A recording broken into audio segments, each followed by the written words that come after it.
26 जून 1975 सुबह के 3 बजे इंदिरा गांधी, वेस्ट बंगाल सीएम सिद्धार्थ शंकर रे और देवकांत वर्मा आपस में ये चर्चा कर रहे थे कि भारत के आम नागरिकों को इमरजेंसी का मतलब किस तरह समझाया जाए। सुबह के 8 बजे इंदिरा गांधी ने देश के नाम अपने संबोधन में आम नागरिकों को इमरजेंसी लगाने का फैसला सुनाया। उनके शब्द थे, भाइयों बहनों, राष्ट्रपति जी ने आपातकाल की घोषणा की है, लेकिन इससे आम नागरिकों को डरने की ज़रूरत नहीं है। इंडियन कॉन्स्टिट्यूशन के 18th पार्ट में आर्टिकल 352 से लेकर आर्टिकल 360 तक इमरजेंसी का प्रोविज़न दिया गया है, जो कि प्रेसिडेंट के द्वारा ही लगाई जा सकती है। इमरजेंसी को देश में 3 सिचुएशंस पर लगाया जा सकता है। पहला, इंटरनल डिस्टरबेंस, दूसरा एक्सटर्नल डिस्टरबेंस और तीसरा फाइनेंशियल खतरे के वक्त, जिसको सिर्फ देश के राष्ट्रपति ही लगा सकते हैं। और इमरजेंसी के दौरान सारी पावर्स सिर्फ सेंट्रल गवर्नमेंट के पास होती हैं। यहाँ पर आर्टिकल 352 नेशनल इमरजेंसी के लिए लागू होता है, आर्टिकल 356 प्रेसिडेंट रूल या स्टेट इमरजेंसी के लिए लागू होता है, जबकि आर्टिकल 360 फाइनेंशियल इमरजेंसी के लिए लागू होता है। आज तक इंडिया में आर्टिकल 360 या फाइनेंशियल इमरजेंसी कभी भी लागू नहीं हुई है, जबकि नेशनल इमरजेंसी और प्रेसिडेंट रूल या स्टेट इमरजेंसी कई बार लगाई जा चुकी हैं। आइए अब हम उन रीज़न्स को समझने की कोशिश करते हैं जिनकी वजह से उस वक्त प्रेसिडेंट इंदिरा गांधी ने इमरजेंसी लगाई थी। सबसे पहले हम बात करते हैं पॉलिटिकल रीज़न्स की, जिसमें 2 मेन इवेंट्स उस वक्त हुए। पहला, कॉन्फ्लिक्ट विद जुडिशरी, दूसरा student movement in Gujarat and Bihar. अगर हम बात करें कॉन्फ्लिक्ट विद जुडिशरी की, तो उसमें बेसिकली 2 तरीके से इंदिरा गांधी को अदालत के साथ या उस वक्त जो सुप्रीम कोर्ट के जजेस थे उनके साथ उनका कुछ टसल था। ओके, इसमें सबसे पहले हम बात करते हैं 1971 में। 1971 में विधानसभा इलेक्शंस हुए, जिसमें कि इंदिरा गांधी रायबरेली सीट से उम्मीदवार थीं और उन्होंने अपने अपोजिट राज नारायण को बहुत भारी मतों से जो है वो हरा दिया, जिसके बाद राज नारायण ने इलाहाबाद हाई कोर्ट में एक पिटीशन दाखिल की और इंदिरा गांधी पे इल्ज़ाम लगाया कि उन्होंने इलेक्शन में धांधली की है और गलत तरीके से वो इलेक्शन जीती हैं, और उन्होंने मांग की कि उनका इलेक्शन रद्द किया जाए। इस केस की सुनवाई के दौरान इंदिरा गांधी को इलाहाबाद हाई कोर्ट में पेश भी होना पड़ा था एज अ प्राइम मिनिस्टर, और 22 जून 1975 को जज जगमोहन लाल सिन्हा ने अपना फैसला सुनाते हुए इंदिरा गांधी का इलेक्शन रद्द कर दिया और अगले 6 साल के लिए उन्हें इलेक्शन ना लड़ने की सज़ा सुनाई।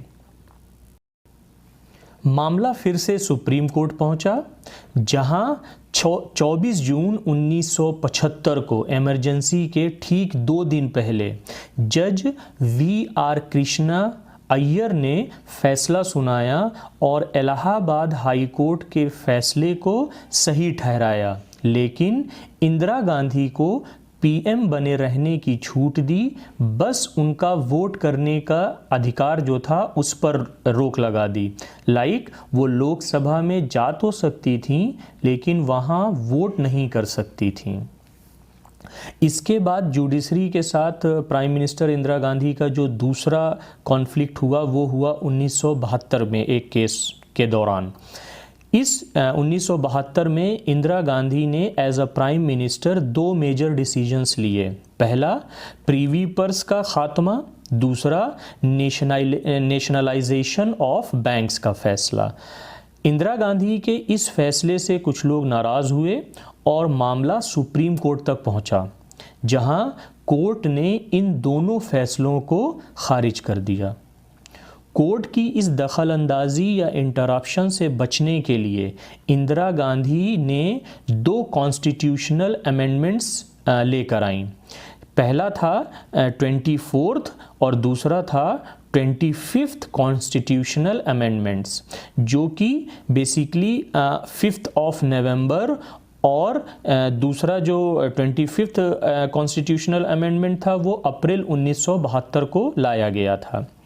24th कॉन्स्टिट्यूशनल अमेंडमेंट्स में ये कहा गया कि पार्लियामेंट कॉन्स्टिट्यूशन के किसी भी पार्ट में चेंजेस ला सकती है, जबकि 25th कॉन्स्टिट्यूशनल अमेंडमेंट में कहा गया कि अगर प्राइवेट प्रॉपर्टी को पब्लिक के यूज़ में लाया जाता है तो कॉम्पनसेशन की अमाउंट या पैसे गवर्नमेंट ही तय करेगी, ना कि कोर्ट, और इसमें कोर्ट की किसी भी तरह की दखलंदाजी या इंटरफेरेंस नहीं होगी।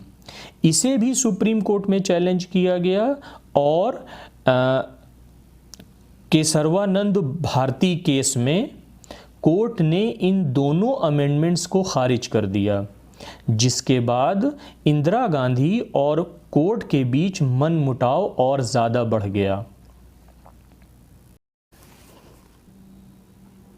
तो इस तरह से as a prime minister Indira Gandhi और उस वक्त की जो जुडिशरी सिस्टम थी उसके बीच डे बाय डे मनमुटाव बढ़ता जा रहा था, क्योंकि जो भी फैसला प्राइम मिनिस्टर इंदिरा गांधी ले रही थी उसको सुप्रीम कोर्ट जो है वो खारिज कर रहा था।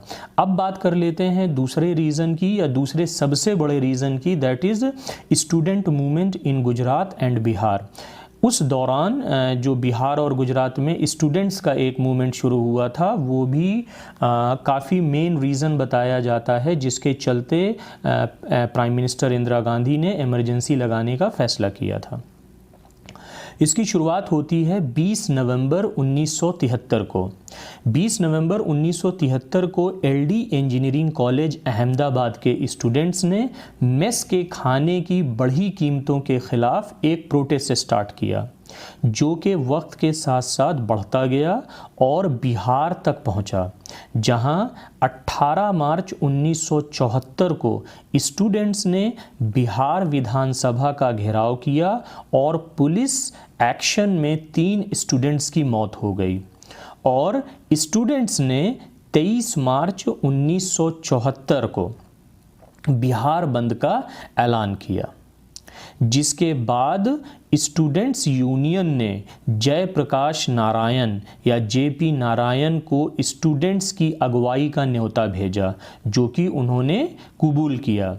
जेपी नारायण एक फ्रीडम फाइटर थे और स्टूडेंट्स ने उनकी अगुवाई में देश भर के आंदोलन करना शुरू कर दिया और इमरजेंसी के ठीक एक दिन पहले 25 जून 1975 को दिल्ली के रामलीला मैदान में जेपी ने ऐलान किया कि सिंहासन खाली करो, देखो जनता आती है।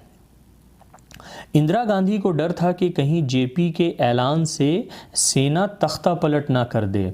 ऐसी आंतरिक या इंटरनल उथल पुथल के दमन के लिए इंदिरा गांधी ने आधी रात को यानी 25 जून 1975 को देश में इमरजेंसी लगा दी, जिसके चलते 21 महीनों तक लोगों के constitutional rights, freedom of speech और फ्रीडम ऑफ प्रेस पर रोक लगा दी गई।